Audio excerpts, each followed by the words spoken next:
Hello, I'm Lauren. Welcome to my YouTube channel, or perhaps welcome back to the three of you. I today would like to go through the plein air urban sketching, basically my art outside setup. One of the first videos that I made on this channel was about this setup, sort of around this time last year, not quite, more like 10 months ago. And at the time, I was very, very new to art. I'd only been really painting for a month or two, and I made this setup. Since then, my taste in materials and how I want to express has grown a lot and changed, but a lot of my setup has remained the same, and I just sort of wanted to talk through what sort of stayed the same, what's changed, how I'm using it now. I do still consider myself a beginner. I haven't really been doing art for even a year quite yet at this point, but I have been creating art almost daily since last spring. So I have grown a lot, especially with my style or the materials that I really like, that I feel express and allow me to make the art that I'm wanting to make. One of the biggest things that I have been loving is plein air, art outside, urban sketching. I like to pack a bag and head out. And what I'm going to do is I have everything out, and just during the video I'm going to be putting it all away.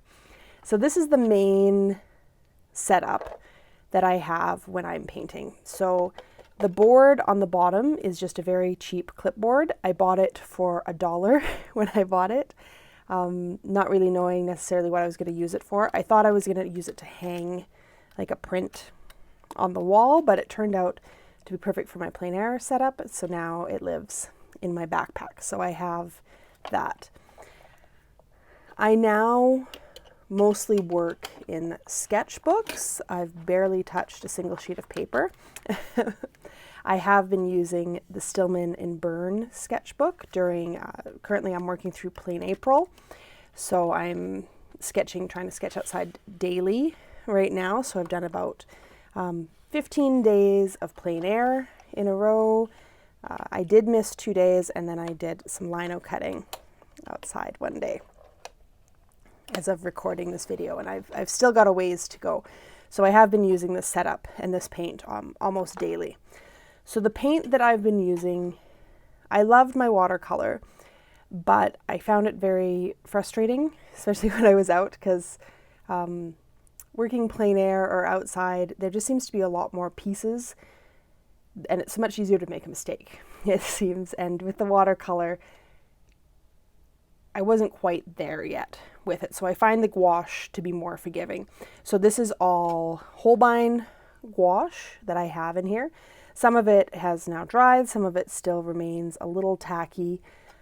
When I go to paint, I have this small mister that I spray. Ooh, I seem to have broken it right here today. Okay, gonna have to look into that. I have this small mister that I spray my paints with. And if it is warmer outside, which it hasn't been a lot of days in April in Canada, but when it is warmer, I'm able to use this to keep my paints sort of activated while I'm painting. I carry a tube of primary white artist gouache. So this is the type of gouache that is water soluble, so it has the gum arabic in it. So even when it dries, you put a little water on it, it will reactivate. The last few times I've gone out, I've been finding it very difficult to mix nice darks. So I am now also carrying a black, which I think because I started in watercolor, it still feels weird to use black sometimes. So I try not to, but I've been finding I'm needing to use it. So this tin, I don't think I said, it's the sort of very common little metal tin. For gouache, there are palettes that are completely sealable, and they keep your gouache like nice and wet. But those like not a stay wet palette, but like this fully sealed, it's plastic, all the ones that I've seen, and I really don't like mixing on plastic, and I don't want to carry something separate. Something else I like about this too is that I can have it in separate little like watercolor pans, so that have magnets on it, so I can switch them out and rearrange them. Just might be a little bit more forgiving, especially while I'm painting every day. This is my water solution. It clips onto the board. There's 2 tubs of water, so this water is going to be dirty because I haven't cleaned it out since my last painting session. So every time when I come back or before I go out, I put in fresh water. So it gets pretty dirty. I am looking into, now that I'm using gouache more regularly, perhaps a larger water situation, just so that I can have more. This is used for oil painting, and so this isn't its actual purpose, using it for plein air like this. So it turns out it does leak a little bit, so I do keep that in a plastic bag. Over here I have a piece of a sock that I use to wipe my brush off on. And then finally, the brushes that I've been using are by Etcher. They're gouache brushes. When I upgraded my paints from Hemi gouache to Holbein gouache, there was just such a massive difference that I thought, you know, I should maybe try a brush that isn't Hemi too. And specifically this brush. This has been my absolute favorite. I'd never really painted with like a flat like this. I'd only been reusing round brushes. And I do really like this for the gouache. It's very, very soft. It is just great. So this brush came in, here we'll close this up so we don't get paint on something accidentally. Comes in a set. So there's by Etcher in this travel case, and it is a set of 8 brushes. I mostly use this number 12 flat, but there is a larger round in here, 12 round. There is a smaller flat, a 4. I use this one a lot with a little bit of an angle. It's a 6. This one's dirty, it needs to be washed, but I don't actually use it very often. A little, almost looks tapered. I'm not quite sure what that one is. Number 2, just a small round. I use this one a lot as well. It's a 4. This is apparently a rigger. This is the first rigger that I've ever owned, and I don't love it for doing lines, but it could just be that I haven't really used it a lot yet. I normally seem to use, if I need little lines, I use this like little small round. So a 4 and a 2 round. So 8 great little brushes. With this case, I do just bring them all with me, and when I get home, I wash them. I couldn't imagine using other brushes once I used this one. It was that good. So I decided if I'm painting every day, and this is the main painting that I'm doing plein air, I'm bringing the brushes that make a big difference in how easy it is to work with the gouache. And for an Etcher product, normally Etcher is crazy expensive. These brushes weren't crazy expensive like most Etcher products seem to be. So now that I'm working sort of more mixed media, some days I do just paint in gouache and then I'm done with the gouache, but often I'm now drawn to then adding things on top. So once I'm done with the gouache, some of the pieces will go back in this bag. So let's just talk through this bag a little bit. So in this very old Ziploc is where I keep the water tin. This is just some garbage or cloth from another day.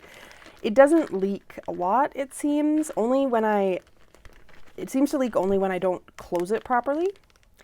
But I keep it in the bag just so I don't have to worry about it leaking on my sketchbook, especially being that I'm using a water-soluble medium. Other things that I keep in this little bag, this guy actually isn't normally here. This is a full tube of gouache. I have a dried one in here. This is just for another day. I keep a few extra binder clips and a few pens. This is normally the first bag I reach for when I get to a location. So I have my pencil and a kneaded eraser. I'm finding because I'm trying to sketch quickly, I'm not doing a pencil sketch first, but sometimes I do. So those are in here.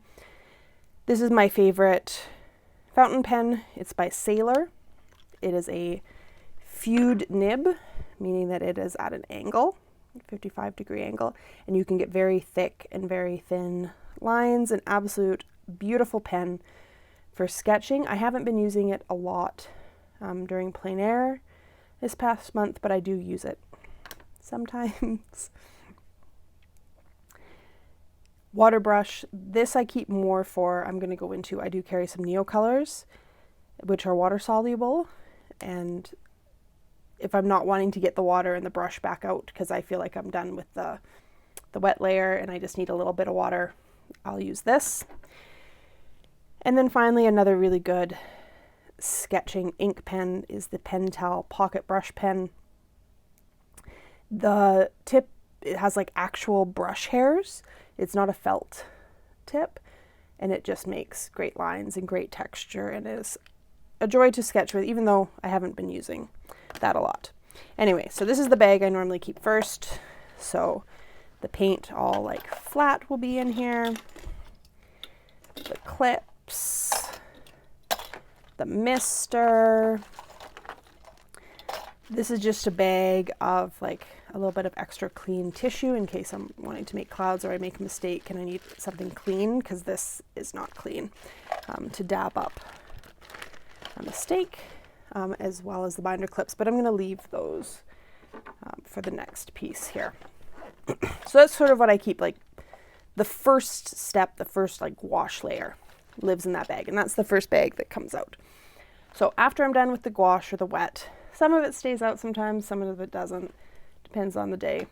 But normally next what I would be using is my new favorite thing, pencil crayons. I was very late to the art game. Seems I'm even later to the pencil crayons are amazing game. I carry a sharpener that opens 2 sizes of holes, and all the shavings just live inside here. This one's by Faber-Castell. And here are my pencil crayons. I love them so much. So I started with some Prismacolors, and I've since added some other ones to my collection. These are the ones that I currently feel suit the like landscape that I'm in. So there's another pencil in here, but then the pencil crayons. I have some Caran d'Ache, just a couple. I'm just messing around, seeing if they are worth the price, because those are expensive crayons. I have a couple Derwent Lightfast, because the open stock where I live, there's just a few colors that were just so beautiful. Like this one, this mid ultramarine. That's so gorgeous. I do still have a couple Prismacolors, like this gray. This is a Derwent Ink Tense. I just have a couple of these I'm messing around with. I do find them to be too intense for my work though, so I'm glad I only bought a couple, because I don't seem to reach for them very often, especially after water's been used on them. They are just too intense for me. So some more Derwent Lightfast, more Caran d'Ache. Most of what I carry, so that's Derwent Lightfast, a couple Prismacolor. This was an overstock Derwent Graph Tint that I picked up at my store for like $1. It's in russet. I just thought I'd give a Graph-Tint a shot, and this one I actually quite like. I kind of like the Graph-Tints. Another Inktense. I think, where I've been sketching, it's been so brown and so yellow that I've been really hoping to use this green ochre. I absolutely love this color, but it's too green for the landscapes that I'm currently working with. The pencil crayons that I'm using the most are these Derwent drawing pencils. They have thicker cores than some pencils. I forget the size, but they are thicker, and they don't get like fine detail, but the colors are just absolutely perfect and beautiful, and they're soft and creamy, and I love these pencils, and they are what I've been using most. So I'll add some detail with colored pencils, and often I'll leave the book still here, and I'll pick out like a few of the colors that I feel like I'm going to be using, and they often can just sort of sit here, and I paint and I draw, and because there's like something there, they won't like fully roll off unless I get a little crazy with it. So it's like I still sort of have a table, and I I switched them out. I started with a pencil roll and I found it was this kind of pencil roll that I had didn't work great. I'm looking into making my own so I can see the colors better, but it's really not that many pencils. It's a pretty small little case to have to go through. Then the other piece of mixed media that I bring are in these adorable little boxes. These are called the tiny container boxes. There's another YouTuber, Melanie Anyway, she had these and I saw them and I absolutely love them and I tracked them down. I bought these from Jet Pens. They had them. And this is where I keep my Neil colors. And one of the reasons that I like these is because, one, like they're freaking adorable. They're like the perfect tiny little metal boxes. But because they're metal, they work with my like magnet system. So they're able to sit on here. So in this case, I keep like my reds and yellows and pinks. So these are Neil Color 2 by Crayons. They are a water-soluble sort of wax pastel, and they make great marks, and they're water-soluble, and they just add the oomph often that I'm looking for if it's in the right color. So I've been using these colors more lately because of the drab environment that I've been sketching, but the colors that I gravitate more often are blues and greens, which I keep in here. The first time I went sort of plein air, I guess it was more.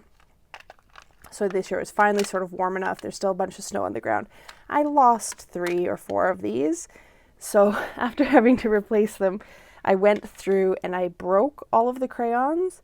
And so I have a half at home and a half with me out so that if I do lose one, I don't have to buy the whole crayon again. And I found that now that some of them have their wrappers off, I actually use them differently and I like them more now that they've been broken. I don't know if I was being too precious with them or what.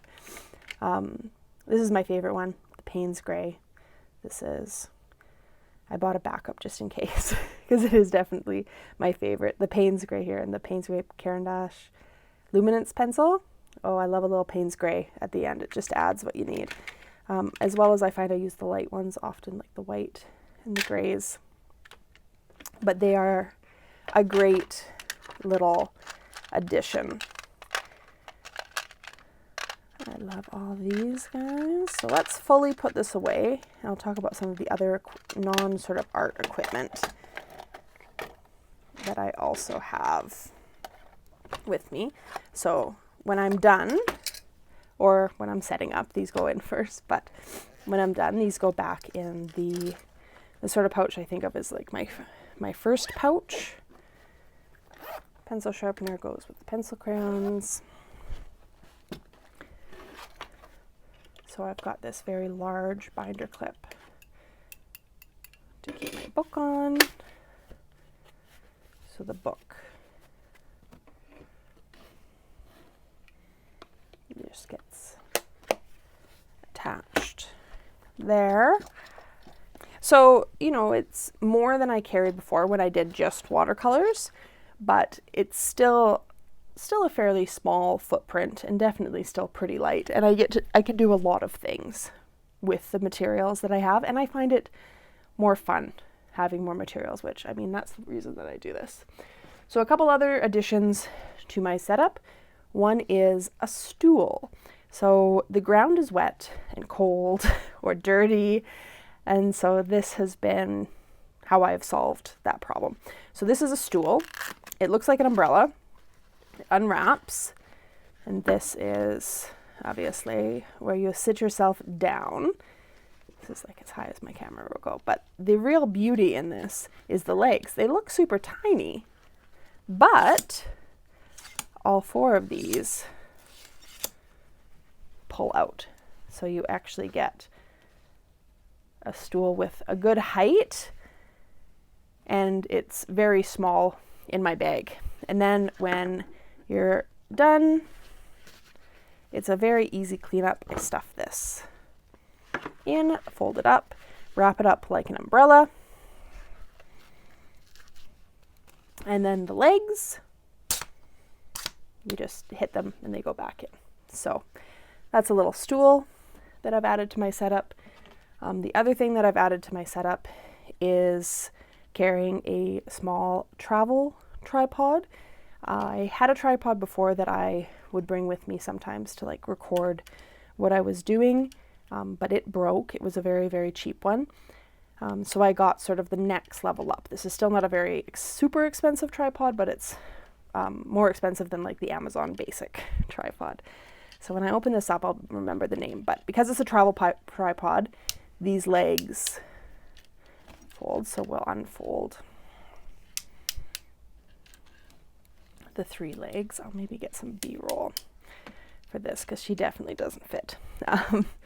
But this one is the Surrey Traveler 5A. And I love the legs because they fold out and then you twist. So I twist all of these like sections at the same time and I can pull them all out and then tighten them all up. And each leg comes together quickly, and then same thing, loosen and then push them to put it away. The other thing that I found useful with this tripod is that there is a clip to add some weight. I just hang my backpack from here. I actually have on my backpack, which I'll just show in a second here, but on the outside of my backpack, I keep this S-beaner, which helps keep my backpack closed when I'm having trouble closing it, but it also allows, I clip here and then I clip my bag to that, so if it's windy, the tripod won't fall over. I did learn that the hard way. I let it fall over one day. It was not good. My phone was not happy. I record everything I do on my phone, so it's good if it's more secure. This one does have what's called a ball joint up here. So this does go at like any angle I need it at. And it turns out with my filming setup at home, what I needed was a ball joint. I bought a bunch of different other stuff trying to figure out some filming issues, and this is the answer to the issues that I was having, was a ball joint. So there's a tripod, and the tripod, because it is a slightly more expensive piece of kit, does go in a little bag. So that's everything that I've been carrying with me. I never go super far, so I don't mind carrying a little bit more. The backpack that I use is a diaper bag from my first son. So it's a very cheap bag. It does have a nice feature though, that the mouth of it is like reinforced, and it does open like wide, so it's very easy to see everything, as well as in the back there's a zipper that lets you access things that are like at the bottom, so you don't have to unpack everything just to get something out of the bottom. I do carry a couple sort of essentials in this front pouch. I really should add some of the art stuff in here, but I keep Kleenex, snacks, and sunscreen in here because I think it's maybe because it's the beginning of summer, I keep forgetting that I'm gonna get sunburned. So when I get out there and realize, oh, it's actually warm and sunny today, I need to maybe wear this. So that's what I've been keeping in the front. So let's pack it up just to prove that it all does fit in here. I keep these little guys in, there's just pouches. So this is just the bag for the stool. I find that I don't put it back in. It's more of a pain than it's worth. So those go in those little pouches.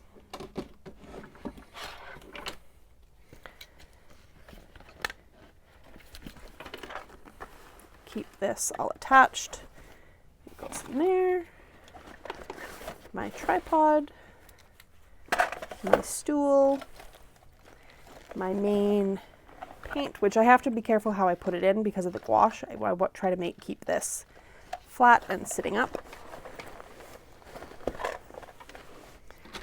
Pencil crayons, brushes,